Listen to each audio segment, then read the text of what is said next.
ऋषि नीचे उतरे और वृंदावन से 300 किलोमीटर भक्ति महारानी ऊपर को चढ़ी। तो दोनों का मिलन हो गया गंगा द्वार समीपे। तो कहां पर है गंगा द्वार? तटमानंद नामकम, आनंद नामक तट है जिसको हम लोग हरिद्वार के नाम से जानते हैं। चाहे तो नारायण भगवान के भक्त कहते हैं हरिद्वार और शंकर भगवान के भक्त कहते हैं हरद्वार। अब चाहे हरि के द्वार बद्री नारायण जाओ तो जाना पड़ेगा आपको हरिद्वार होकर, और चाहे हर के द्वार केदारनाथ जाओ तो आपको जाना पड़ेगा पहले हरिद्वार। तो दोनों के द्वार में गंगा जी के तट में ये आयोजन सुंदर सा प्रारंभ हुआ। और उसी जगह पर सनकादिक ऋषि कहते हैं कि अगर अपने जीवन में किसी ने कभी कथा का रसास्वादन नहीं किया तो आजन्म मात्रमपि न सठे न किंचित् चित्तम विधाय सुख शास्त्र कथा न पीत।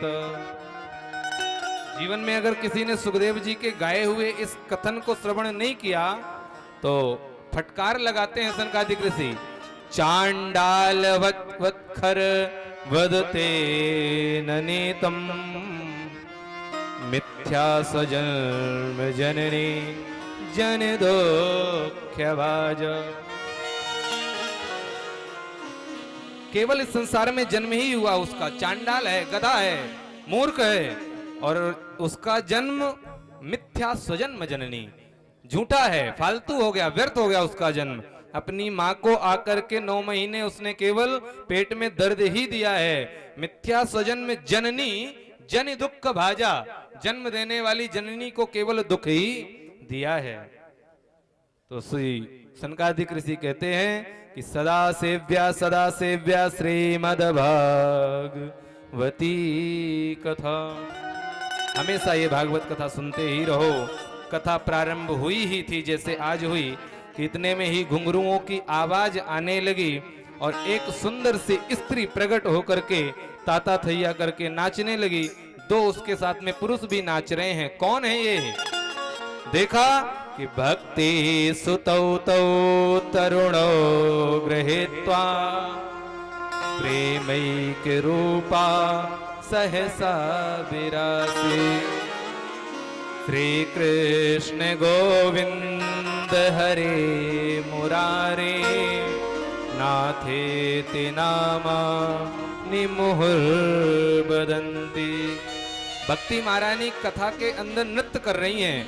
एक सुंदर सा भजन आदरणीय गोस्वामी जी के द्वारा। और अगर आप लोगों का मन करे तो भक्ति महारानी के साथ आप भी मिल सकते हैं। हम तो बधे हैं, हम आरती के बाद ही यहाँ से उठ पाएंगे। आप लोगों को कोई बंधन नहीं है, जो खड़ा होना चाहे वो खड़ा हो सकता है। प्रेम से बोलिए राधे राधे। श्री वृंदावन बिहारी लाल की जय। लागे वृंदावन ने को, लागे वृंदावन ने को, आली मन लागे वृंदावन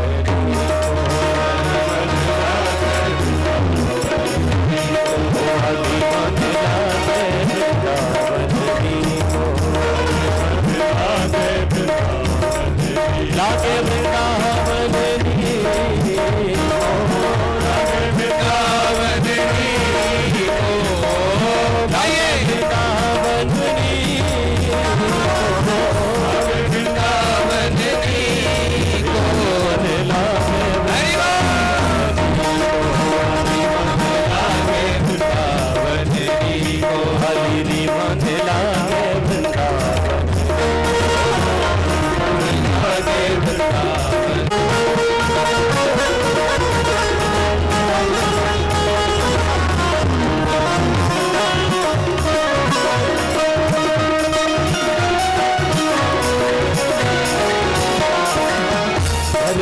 तुलसी ठाकुर सेवा, घर घर तुलसी ठाकुर सेवा, घर घर तुलसी ठाकुर सेवा, घर घर तुलसी ठाकुर सेवा।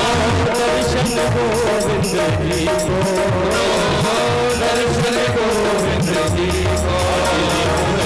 हरे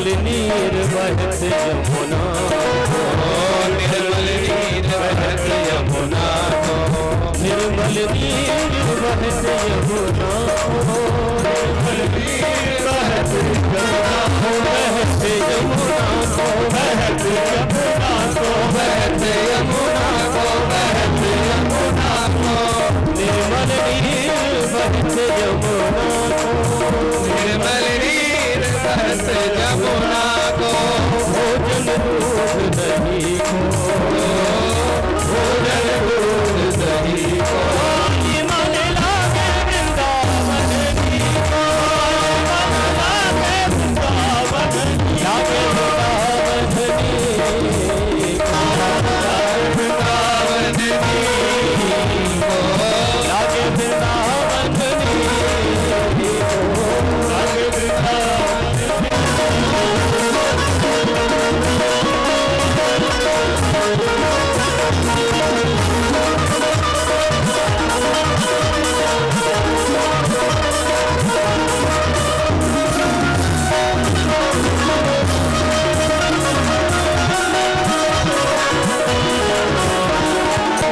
कुंजन कुंजन फिरत राधिका, कुंजन कुंजन फिरत राधिका, कुंजन कुंजन फिरत राधिका, कुंजन फिरत राधिका, शब्द सुनत मुरली को, शब्द सुनत मुरली को, मोहे लागे वृंदावन नी को, मोहे लागे वृंदावन नी को, वृंदावन नी को, लागे वृंदावन नी को, लागे वृंदावन नी को, लागे वृंदावन नी, आदि मोहे लागे वृंदावन नी को, मोहे लागे वृंदावन नी को, मोहे लागे वृंदावन नी को, मोहे लागे वृंदावन नी को। दोनों हाथ से ताली बजाते हुए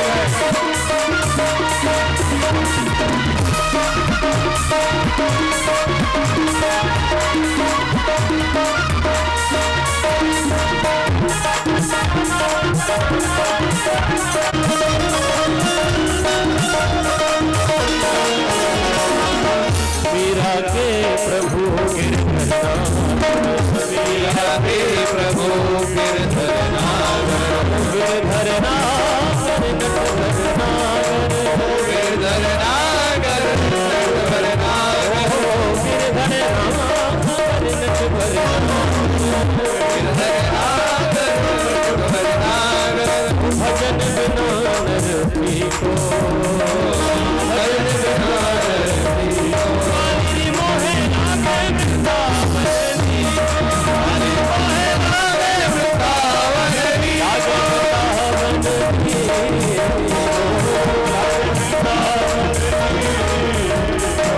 लागे वृंदावन नी को, लागे वृंदावन नी को, हरि मोहे लागे वृंदावन नी को, मोहे लागे वृंदावन नी को, हरि मोहे लागे वृंदावन नी को, मोहे लागे वृंदावन नी को, हरि मोहे लागे वृंदावन नी को, मोहे लागे वृंदावन नी को, हरि मोहे लागे वृंदावन नी को, हरि मोहे लागे वृंदावन नी। बोल वृंदावन बिहारी लाल की जय हो। आप लोगों को भजन अगर नहीं होती है तो आप ऐसा उपाय बताएं कि कैसे इस कलिकाल के लोगों की मुक्ति होगी, और अगर होती है तो किस किस की हुई है, हमें कृपा करके आप वो प्रसंग श्रवण कराएं। तो यहां सनकादिक ऋषि कहते हैं, नारद जी केवल भक्ति ज्ञान वैराग्य ही नहीं, यहाँ तो ऐसे ऐसे लोग तरे हैं जो जीते जी छोड़ो मर करके भी जिन्होंने कथा को सुना है वो भी तर गए कि ए मानव पाप कृतस्तु सर्वदा सदा दुराचार रता विमार्गगा। क्रोधाग्निदग्धा कुटिलश्च कामिना सप्ताहि यज्ञेन कलौ पुनन्ति। ए मानवा, ऐसे ऐसे मानव पाप कृतास्तु सर्वदा, जो मानव सर्वदा केवल पाप ही पाप करे। ए मानवा पाप कृतास्तु सर्वदा सदा दुराचार रता विमार्गगा, सदा दुराचारी रहा हो, रतियों में रहा हो, पापी रहा हो, क्रोध की अग्नि में जीवन भर जला हो। अगर ऐसे लोग भी कथा सुन लेते हैं ना, तो उनका भी उद्धार हो जाता है। पंचोग्र पापाश्चल छद्म कारिणा क्रूरा पिशाचा इव निर्दयाश्चय।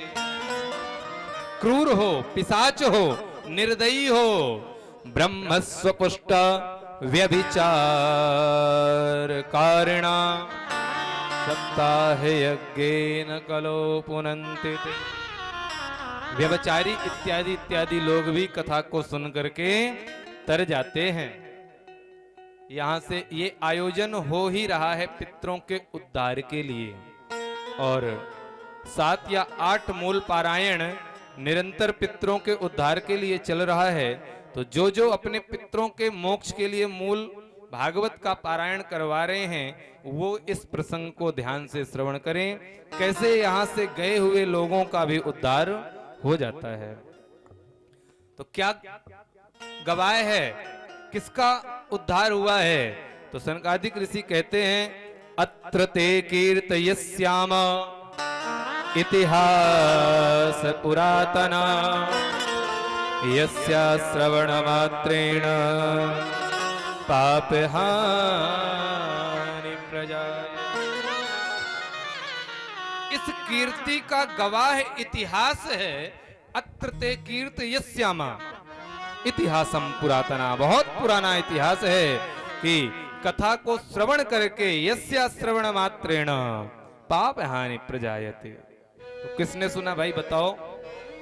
तो अब कथा विस्तार से आती है कि तुंगभद्रा तटे पूर्वम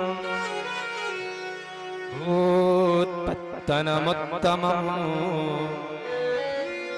यत्र वर्णा स्वधर्मेण सत्य सत्कर्म तत्परा। तुंगभद्रा नामक नदी का तट में आत्मदेव पंडित जी नाम के एक ब्राह्मण रहते हैं, जो कि बड़े ही विद्वान हैं, और इतने विद्वान हैं कि द्वितीय सूर्य की उपाधि उनको दी गई है। एक सूर्य प्रकाश से प्रकाशित करता है, रोशनी से, और दूसरा ये द्वितीय सूर्य हैं जो ज्ञान के प्रकाश से इस दुनिया को रोशन कर रहे हैं। आत्मदेव पुरे तस्मिन सर्व वेद विशारदा, चारों वेदों से, 6 शास्त्र से, 18 पुराण से विशारद की है इन्होंने। इनकी एक पत्नी है जिनका नाम है धुंधली देवी। बोलिए राधे राधे। राधे राधे। घर बहुत प्रसन्न है, आनंद है, धन है, सब कुछ है। कष्ट केवल एक ही है कि जो इनकी पत्नी है ना, पत्नी का नाम धुंधली है और स्वभाव लोक वार्ता रता क्रूरे प्रायसो बहुजल्पिका श्रूराचा ग्रह कृत्यसु कृपणाम कलह प्रिया। अगर न्यूज में बात फैलानी हो तो धुंधली को बोल दो आप। लोक वार्ता आपने यहां बोला सुबह धुंधली को, और शाम तक पूरे मोहल्ले में आपकी खबर प्रचलित हो जाएगी। रता क्रूरे, बड़ी क्रूर स्वभाव की है ये जब भोजन करती है ना, तो इसका भोजन तब तक नहीं पचता जब तक ये अपने पड़ोसियों से लड़ाई ना कर ले। श्रूराचा ग्रह कृत्यसु कृपणायाम कलह प्रिया। इसको कृपण करना, लड़ाई करना, दंगे करवाना बहुत पसंद है। पत्नी से पीड़ित रहते हैं आत्मदेव जी, बाकी कोई कष्ट नहीं है। इनके घर में कोई संतान नहीं है। एक दिन ब्राह्मण देव के यहाँ पर निमंत्रण आया कि हमारे किसी यजमान का हमारे यहाँ बालक हुआ है, आप नामकरण करने आइए। पंडित जी पहुंचे तो घर की औरतें दीवाल के बगल में पूछ रही थी कौन पंडित जी आए हैं। तो घर के मालिक ने कहा पंडित आत्मदेव शास्त्री जी को बुला करके लाया हूं। तो सहज में ही एक औरत के मुंह से निकल गया कि जिसकी खुद की संतान नहीं है, भला वो हमारे संतान का क्या नामकरण करेगा। हृदय में लग गई बात आत्मदेव जी के। उसी क्षण उठ करके उल्टे पैर लौटे और वन में जाकर एकदासा द्विजो दुखाद ग्रहम त्यागत्वा वनम गतः, घर को त्याग करके ब्राह्मण आज वन को चला गया और जाकर के एक वृक्ष के नीचे बैठ गया। एक पथिक संत जी निकल रहे थे तो देखा कि कोई ब्राह्मण बैठा रो रहा है, चलो चल करके पूछूं इसके कष्ट को दूर करूं, क्या कारण है। ध्यान दीजिएगा, पुनः निवेदन कर रहा हूं, जिनका जिनका मूल पारायण चल रहा है पितरों के लिए, वो इस कथा को विशेष रूप से श्रवण करें, क्योंकि जब हम यहाँ जमीन में बैठ करके कथा को श्रवण करते हैं, ऐसे आयोजन करवाते हैं, तो हमारे पितृ ऊपर नृत्य करते हैं कि आज हमारी संतान ने हमारा मोक्ष करवा दिया। तो पुनः निवेदन करूंगा, ध्यान दीजिएगा कथा में। ब्राह्मण के पास पथिक संत जी जाकर के कहते हैं कि कथम रोदसे वे प्रत्वम काते चिंता बलीयसी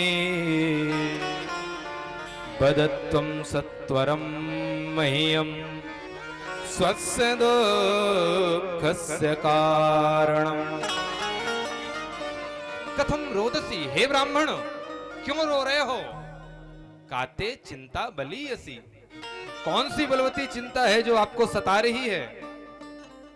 मेरी बात अगर मानो तो बदत्वम सत्वरम मह्यम, मुझे सब कुछ बताओ, कारण क्या है।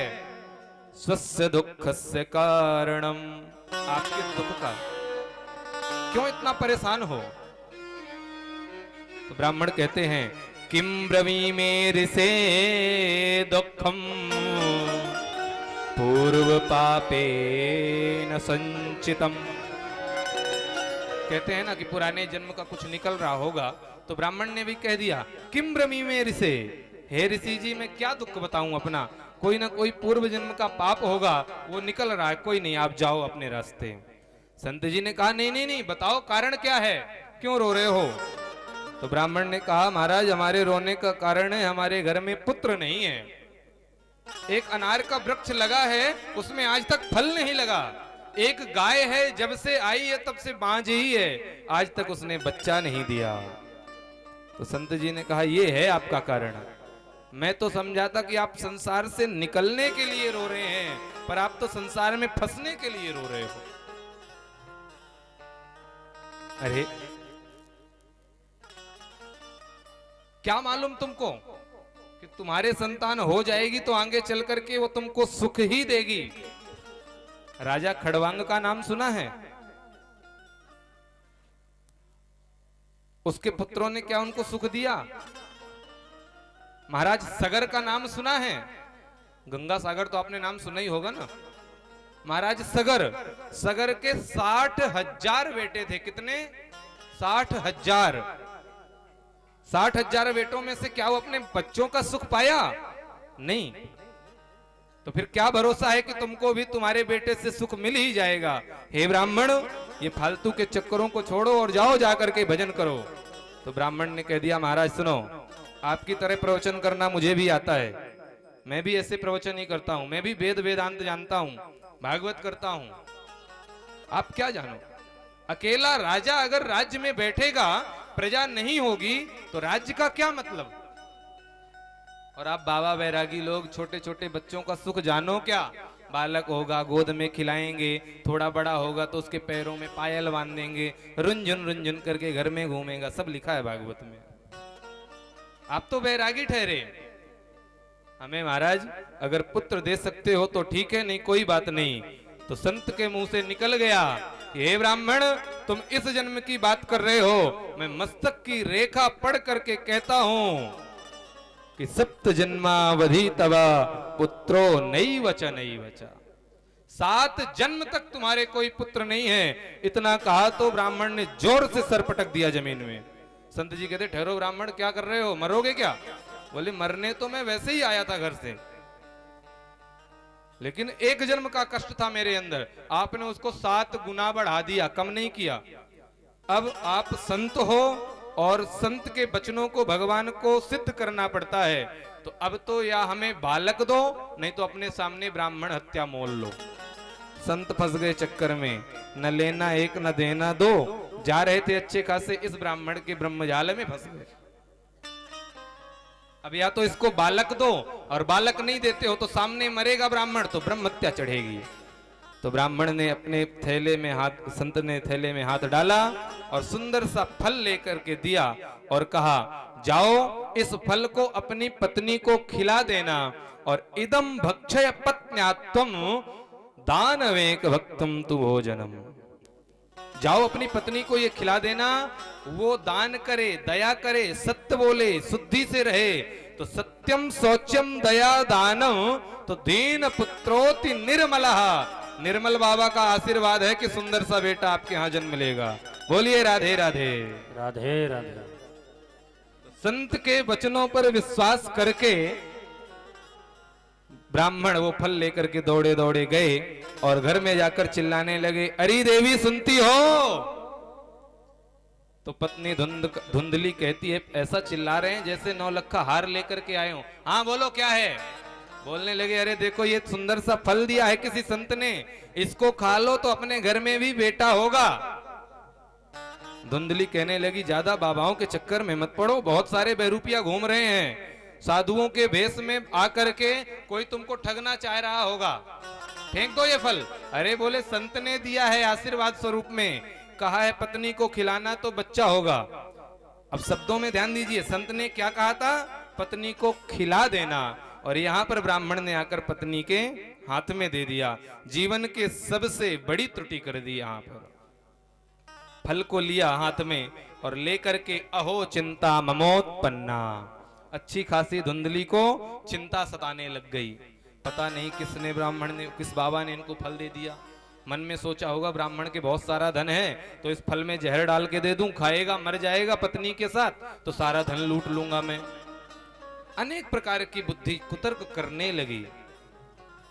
मन में विचार करती है कि अगर मैंने फल को खा लिया तो पेट फूल जाएगा, अगर कहीं थोड़ा बहुत मान लो सच भी निकला तो फल खाने से मैं गर्भवती हो जाऊंगी, और गर्भवती हुई तो भोजन कम हो जाएगा, और भोजन कम हुआ तो शक्ति कम, और शक्ति कम हो जाएगी तो घर का काम कौन करेगा जो मैं फुदक फुदक के करती रहती हूं। कि फल भक्षेण गर्भस्या गर्भेणो दरवृद्धिता स्वल्प भक्षम तदो शक्तिर गृह कार्यम कथम भवे। सारे घर का कार्य कौन करेगा? एक दिन अपने बहन के पास गई और कहने लगी, बहन देखिए तेरे जीजा जी पता नहीं कहां से फल लेकर के आए हैं। तो पड़ोसन के पास बैठी है, तो पड़ोसन ने कहा, बहन खा ले, संतों का फल है, आशीर्वाद है, भगवान की कृपा हुई तो बच्चा हो ही जाएगा, और नहीं हुआ तो कोई बात नहीं, फल है। तो कहने लगी, अरे बहन सुन, पहले तो मुझे भरोसा नहीं है, और मान ले अगर कहीं वरदान सत्य हो गया तो मैं गर्भवती हो जाऊंगी और मेरे घर में आग लग गई तो सब तो भाग खड़े होंगे, मेरा पेट भारी होगा तो मैं कैसे भागूंगी? तो उस अग्नि में तो मरना मेरा होगा ना। अरे उसको छोड़, मैंने सुना है कि सुखदेव भगवान माँ के गर्भ में 12 वर्ष रहे हैं। बोले तो तेरा बेटा सुखदेव नहीं है?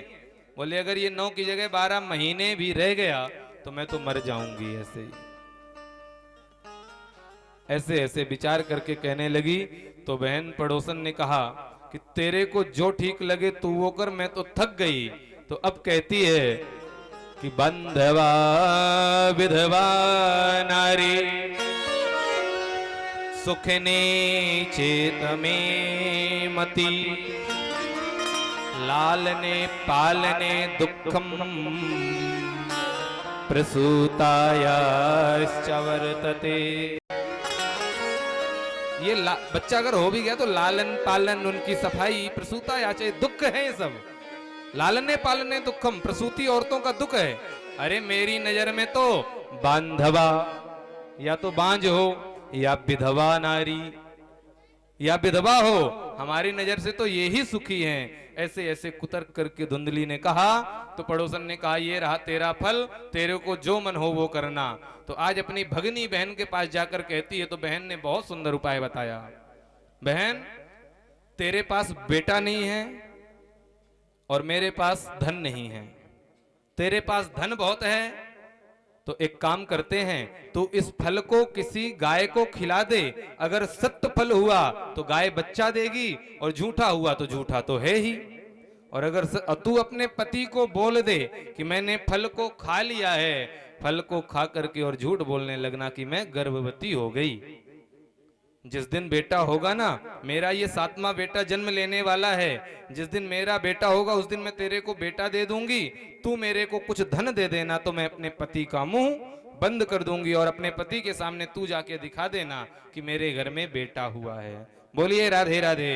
राधे राधे। और ऐसा ही किया।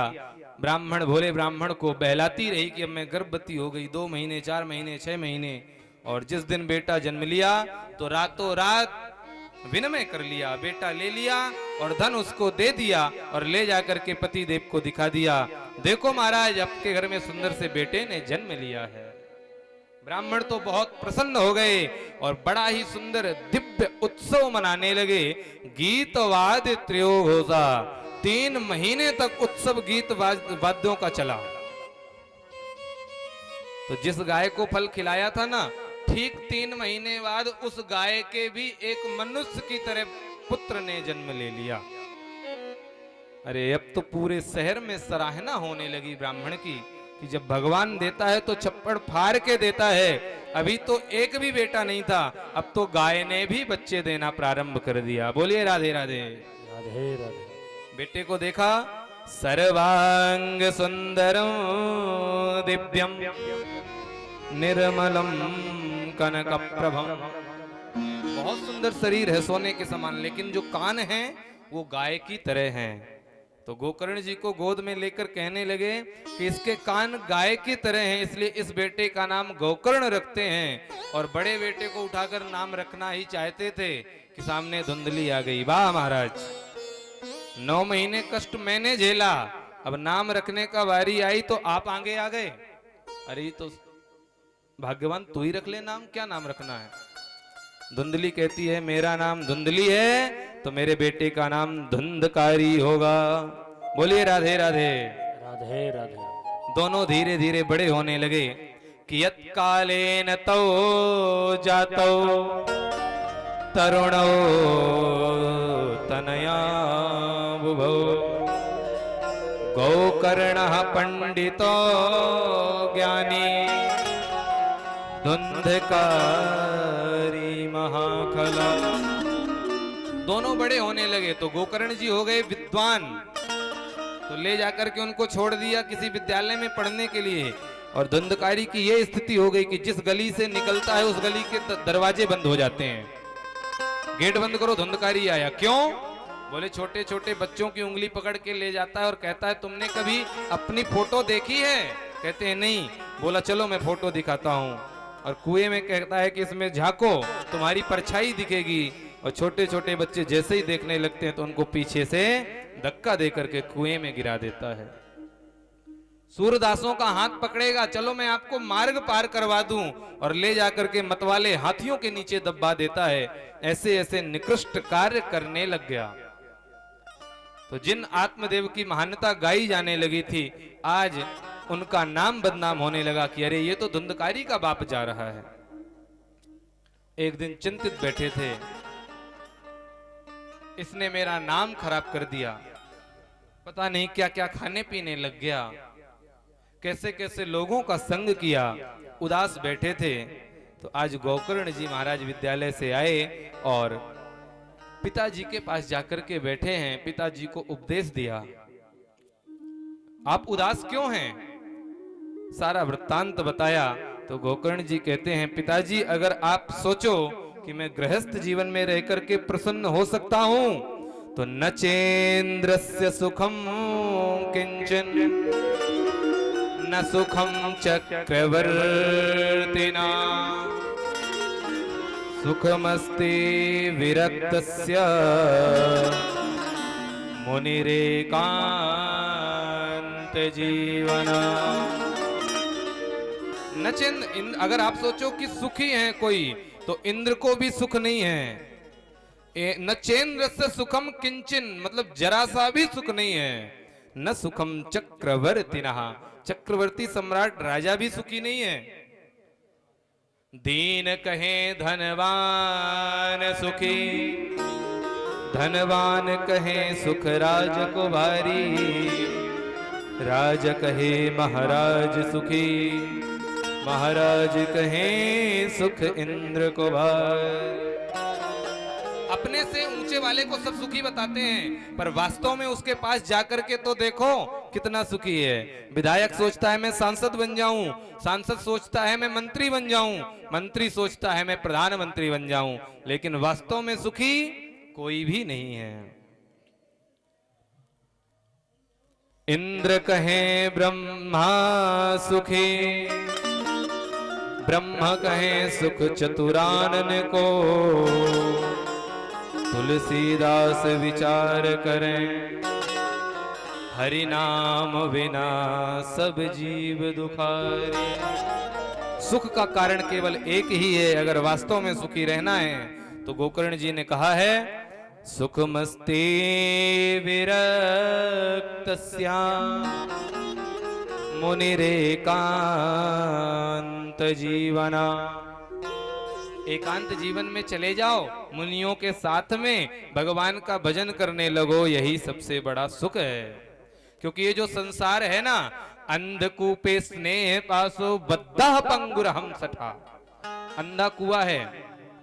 लाइन से 5-6 सूरदास जा रहे हैं, तो जाते जाते जाते जाते थोड़ा सा जिसको ज्यादा दिखता था, कम मतलब मामूली सा दिखता था, उसको आगे कर दिया, और रास्ते में जाते जाते जाते जाते एक गड्ढा आया और उसको दिखा नहीं, वो धड़ाम से नीचे गिर गया।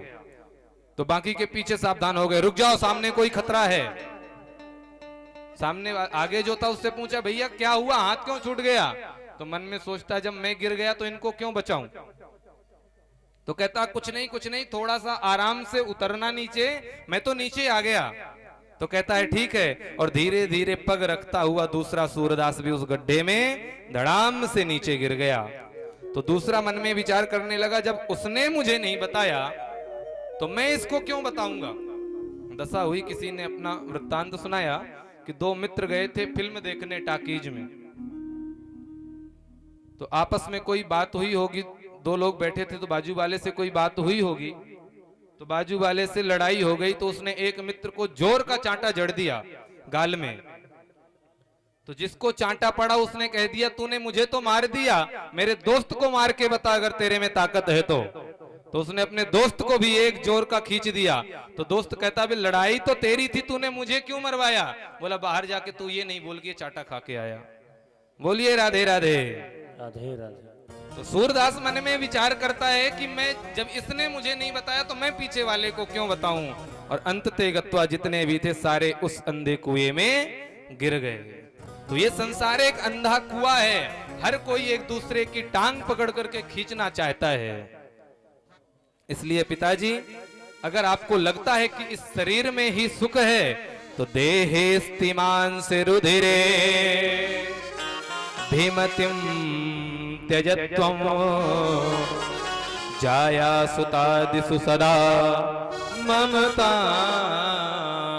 विमुक्त पश्यानि सम जगदिदं क्षणभंगनिष्टं वैराग्य राग्य रसिको भवभक्तिनिष्ठा।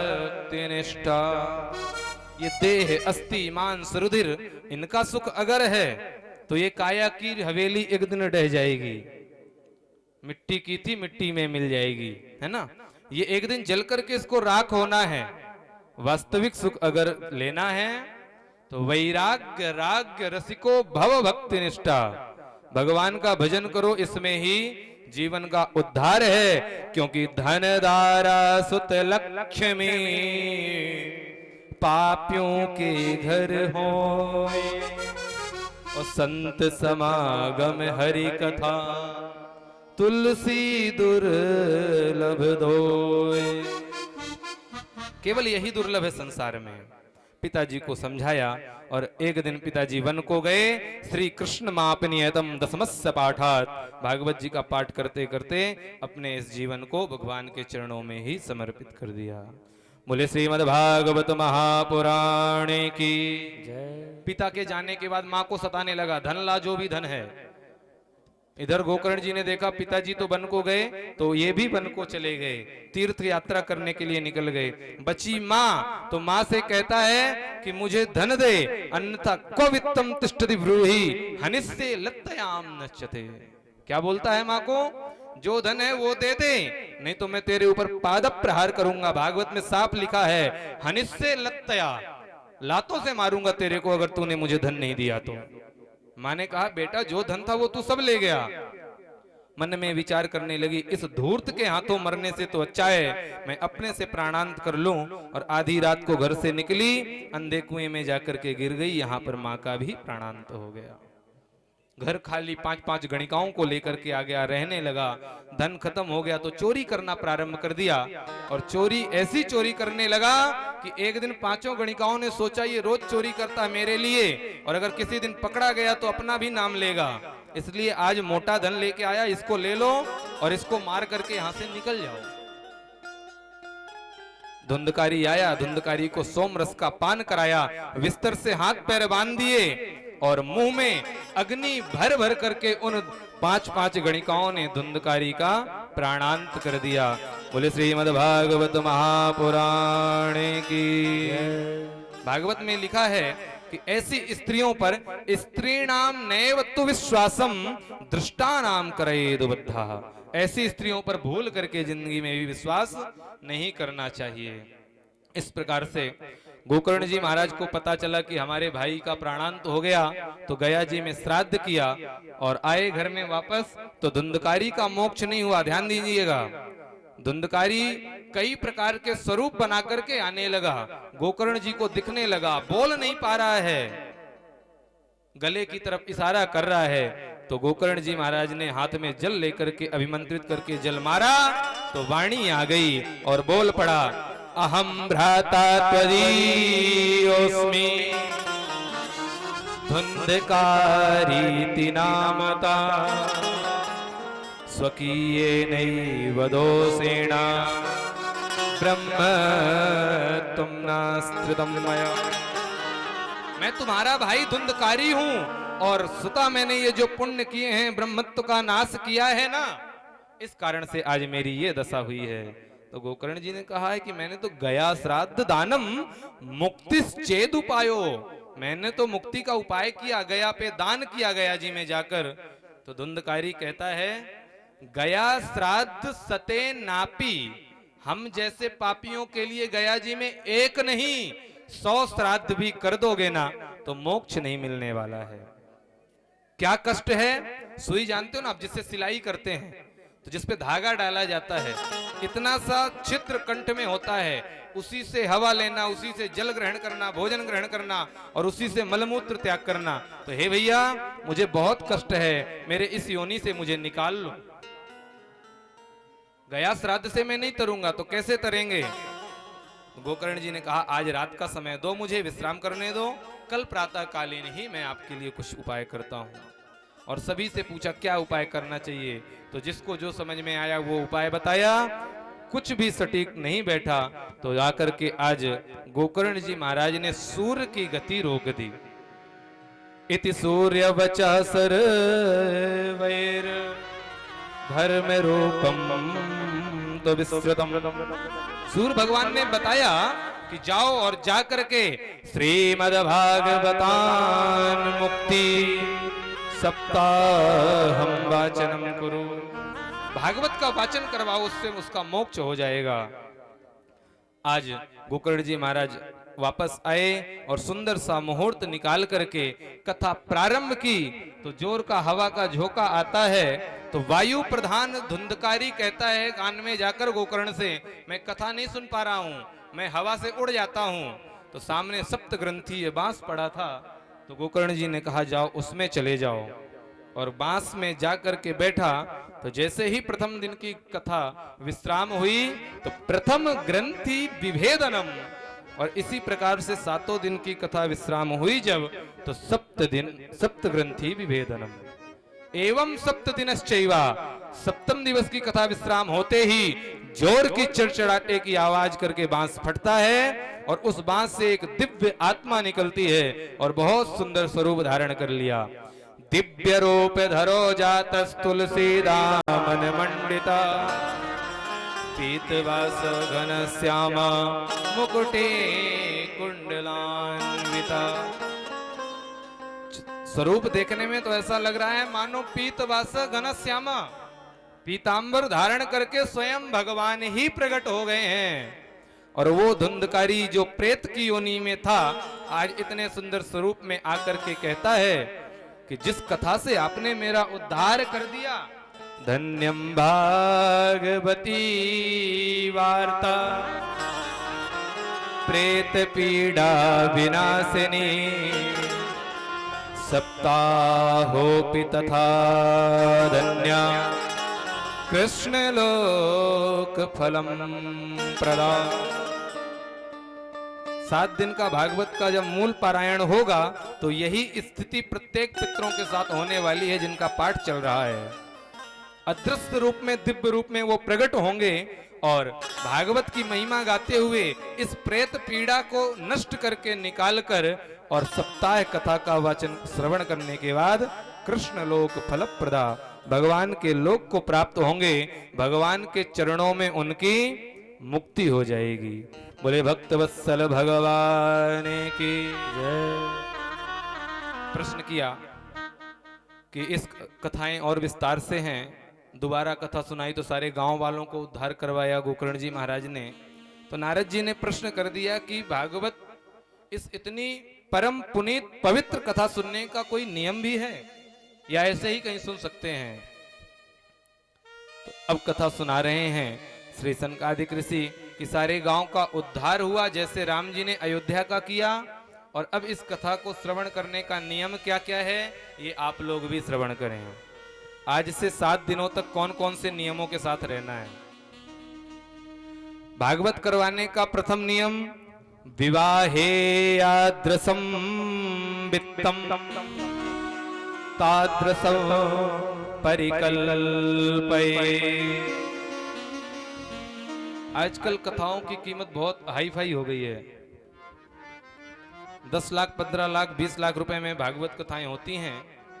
तो अगर कोई साधारण परिवार से कथा सुनना चाहे या पितरों को उद्धार करवाना चाहे तो उसके लिए तो असंभव है। तो भागवत में लिखा है खर्चा करना चाहिए कथा में, अपने सामर्थ्यानुसार बहुत सारा धन खर्च करो। किस प्रकार? जैसे एक गरीब बाप की भी बेटी ब्याही जाती है और अमीर बाप की भी बेटी ब्याही जाती है। किसी की घर में रहती है क्या? सबकी ब्याही जाती है। ठीक उसी प्रकार से जितना आपके पास सामर्थ्य है उस हिसाब से करो, लेकिन कथा अपने जीवन में एक बार अवश्य करवानी चाहिए। और जब भागवत का आयोजन करो तो दूर दूर क्षेत्रों में जाकर देशे देशे तथा सेयम वार्ता प्रेस्या प्रयत्नता भविष्यति कथा छात्र आगंतव्यम कुटुंबिनः। अपने से दूर देशों में जो रह रहे हैं ना, अपने कुटुंब के परिवार के जानकार पहचान के, तो वार्ता उनको बताइए। प्रेष्या, इसमें प्रेष्या बोला गया है, निमंत्रण कार्ड भेजिए उनके लिए। इस कथा के आयोजन के पूर्व आज से लगभग 1.5 महीने पहले भी मैं और हमारी संस्थान की कोषाध्यक्षा जी, एडवाइजर इत्यादि सभी लोग जाकर के लगभग 2000 किलोमीटर की यात्रा करके और आपके भारत के कोने पाकिस्तान के बॉर्डर तक जाकर, बाड़मेर जाकर के आखिरी तक निमंत्रण देकर के सभी को आए हैं।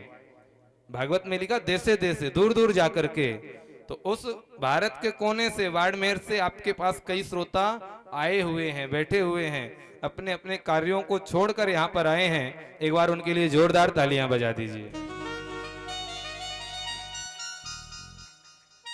और कर्तव्यो मंडपः प्रोच्चै, पुराने जमाने में कुसे का मंडप बनता था, उसके अंदर कथा होती थी, प्रायः अब मंचों में होने लगी है। कथा वक्ता कौन हो, तो अब बताया गया है विरक्तो वैष्णवो विप्रो, या तो विरक्त हो या तो फिर वैष्णव ब्राह्मण ही होना चाहिए कथावाचक, और ऐसा वैसा विप्र नहीं। वेद शास्त्र विशुद्ध कृत, जो वेद शास्त्रों के बारे में जानकारी रखता हो, समझाना जानता हो, दृष्टांत कुशलाधीरो, ऐसा दृष्टांत दे आपको, ऐसा एग्जाम्पल दे जिससे सहज में ही आपको कथा समझ में आ जाए। वक्ता कार्योति निस्पृहा, ऐसे वक्ता का चयन करना चाहिए। और कथा के मध्य में वर्णम पंचवे प्राणाम, 5 ब्राह्मणों का वर्ण करना चाहिए। मिनिमम 5 तो होने ही चाहिए, उससे ज्यादा हो जाए तो अच्छी बात है। तो आप गिनती कर लीजिए कितने विप्र बैठे हुए हैं। यहाँ पर हमारे खत्री जी के केवल 5 ब्राह्मण पाठ कर रहे हैं, अकेले खत्री जी के। तो वर्णम पंच विप्राणाम, कर्तव्यम तैर हरेर जाप्यम, जब तक कथा चले तो हरि का जाप, 12 अक्षर विद्या मंत्र का जप निरंतर चलते रहना चाहिए, ताकि कोई भी विघ्न नहीं आना चाहिए हमारी कथा के अंतर्गत। कथा विरामः कर्तव्यो मध्याह्ने घटिका द्वयम, जब कथा का विश्राम हो तब थोड़ा सा आराम करो, फिर आकर के कथा श्रवण करो। तो यहाँ तो ऐसे ही है, सुबह 9 बजे से कथा चलेगी 1 बजे तक, थोड़ी देर का विश्राम होगा, 2 घंटे का, और 3 बजे से पुनः कथा चली रही है। आज दूसरा दिन है, आदरणीय श्री दामोदर दास जी महाराज जी की कथा चल रही है, तो आज उनसे आपको द्वितीय सत्र की कथा श्रवण करने का लाभ प्राप्त होगा। तो यहाँ पर भी ऐसा ही चल रहा है, एक कथा प्रातःकालीन, एक कथा सायंकालीन।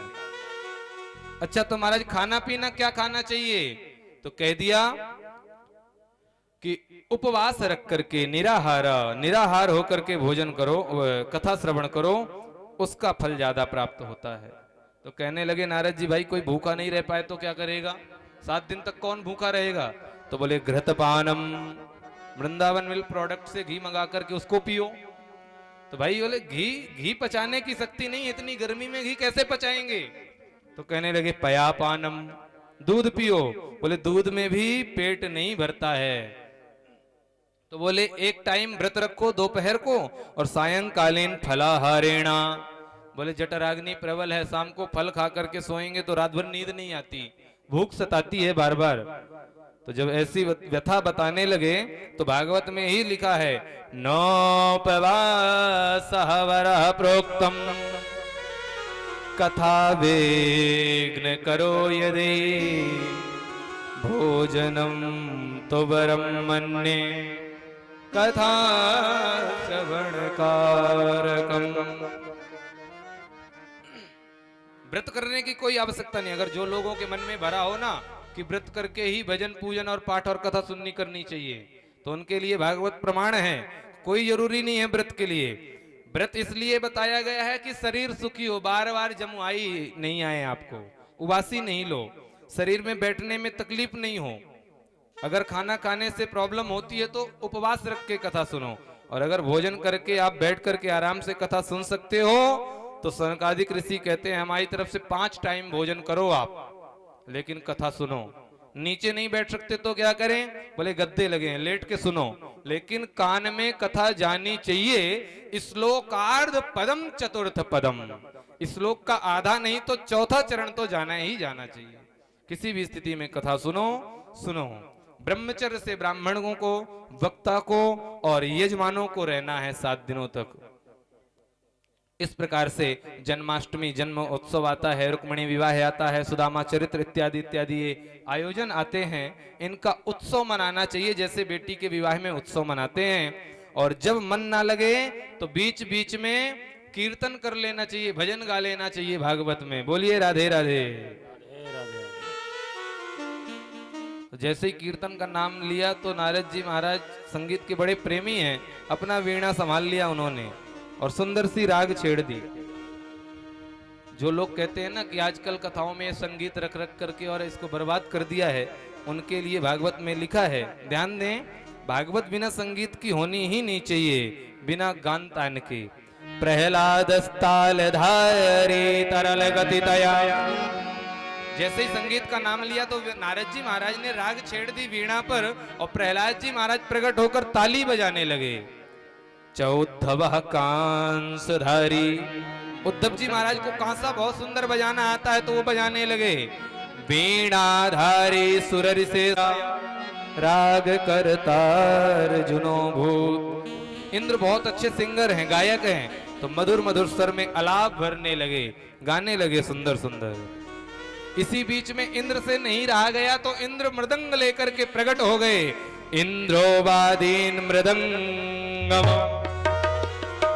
जय जय सुकरा कीर्तने ते कुमारा, यत्राग्रे भाववक्ता सरसर चनया व्यास पुत्रो बभूव।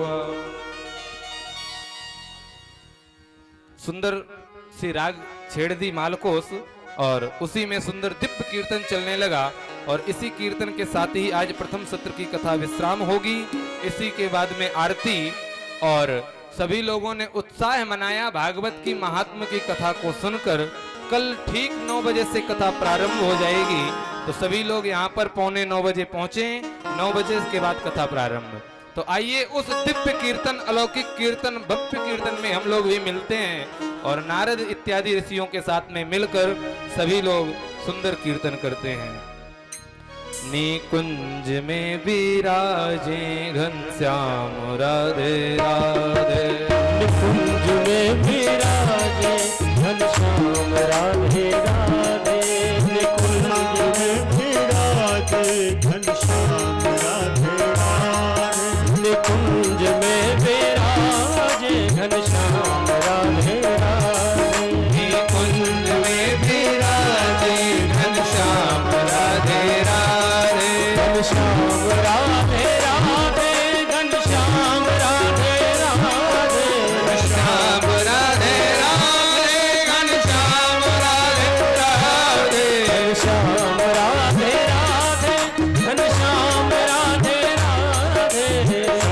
राधे राधे, घनश्याम राधे राधे, निकुंज में विराजे घनश्याम राधे राधे, निकुंज में विराजे घनश्याम राधे राधे। मीठी मीठी तालियां, हरि श्री राधे राधे राधे, घनश्याम राधे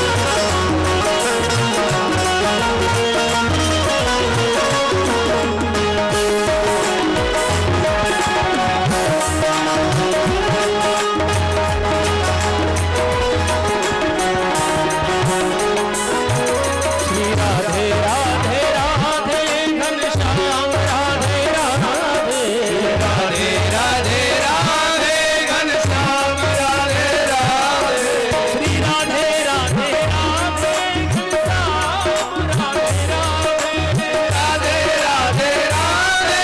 घनश्याम राधे राधे, राधे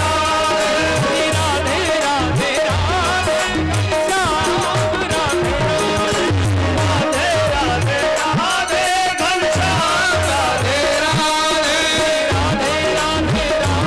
जय हो। राधे राधे, राधे राधे राधे, घनश्याम राधे राधे, श्री राधे राधे राधे, घनश्याम राधे राधे, राधे राधे राधे, घनश्याम राधे राधे, कुंज में विराजे घनश्याम राधे राधे, कुंज में विराजे घनश्याम राधे राधे, कुंज में विराजे घनश्याम राधे राधे, कुंज में विराजे घनश्याम राधे राधे, घनश्याम राधे राधे, घनश्याम राधे राधे, घनश्याम राधे राधे, लाल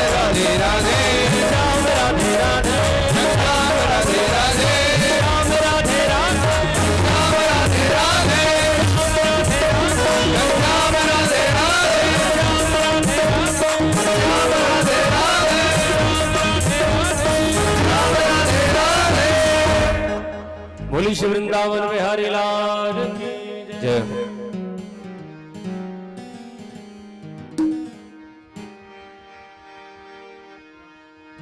श्री बांके बिहारी तेरी आरती गाऊं, श्री बांके बिहारी तेरी आरती गाऊं, हे श्याम सुंदर तेरी आरती गाऊं, श्याम सुंदर तेरी आरती गाऊं, मोर मुकुट तेरे शीश पे सोए, मोर मुकुट तेरे शीश पे सोए, प्यारी बंसी मेरो मन मोहे, प्यारी बंसी मेरो मन मोहे, या बंसी पे पल पल जाऊं, श्री बांके बिहारी तेरी आरती गाऊं, चरणों से निकलती है गंगा प्यारी, चरणों से निकली है गंगा प्यारी,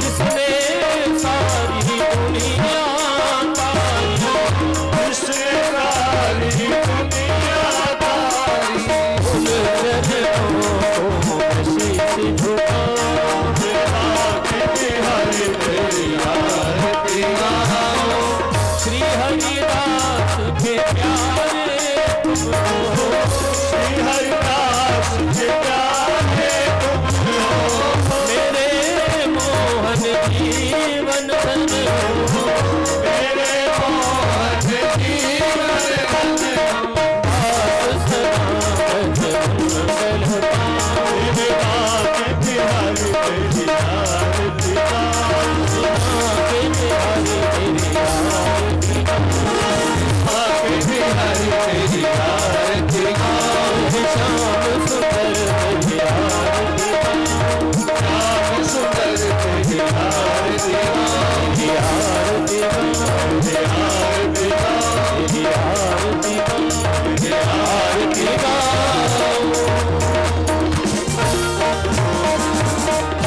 ओम जलेन शीतलीकरणं पुष्पैरेवारिवन्दनं हस्तारिवन्दनम् आरुग्यरथे आत्मारिवन्दनम्। ओम देवो शांति जगुं शांति पृथ्वी शांतिरापः शांतिरोखरयः शांति वनस्पतयः शांतिरुष्पे देवाः शांतिर्ब्रह्म शांति सर्वगुं शांति शांतिरेव शांति सामा शांतिरेधि। आजी मंत्र पुष्पांजलिम। ओम जदनेन अजनमय जंदरे वास्तानि धर्माणि विद्यमान्यासन्नाते हनाकं महिमानः सचन्द्रत्रा पूर्वे साध्याः सन्ति देवाः। हरिः ओम एकदन्ताय विद्महे हरिः ओम वृषभानुजायै च विद्महे कृष्णप्रियायै च धीमहि तन्नो राधा प्रचोदयात्। हरिः ओम श्री पुराण पुरुषोत्तमाय नमः। सांगाय परिवारालिं समर्पयामि। नाना सुगंधि पुष्पाणि यथा कालोद्भवानि च पुष्पांजलिर्मया दत्ता गृहाण यानि कानि च पापानि जन्मान्तर्कृतानि च तानि सर्वाणि नश्यन्तु प्रदक्षिणां पदे पदे।